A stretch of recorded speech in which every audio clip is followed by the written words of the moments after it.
तुम्ही बघू शकत असाल इथे सुंदर असा पाऊस पडतोय आणि या पावसात हा श्लोक रेकॉर्ड करण्याचा मोह मला आवरता आलेला नाहीये.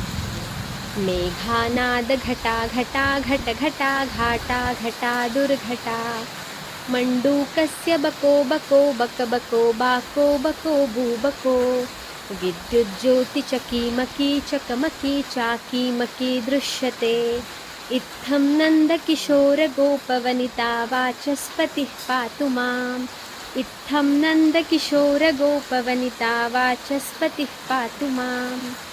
या श्लोकाचा अर्थ असा आहे, मेघगर्जनेसह सगळीकडे गडगड असा नभाचा आवाज येत आहे आणि पाऊस पडत आहे आणि त्यामध्ये बेडूक आपल्या बकबक या सौंदर्यपूर्ण ध्वनीने त्यात भर घालत आहे आणि अशातच वीजही चमकत आहे आणि अशा सर्व वातावरणात गोपींशी संवाद साधणाऱ्या हे श्रीकृष्णा तू माझं रक्षण कर.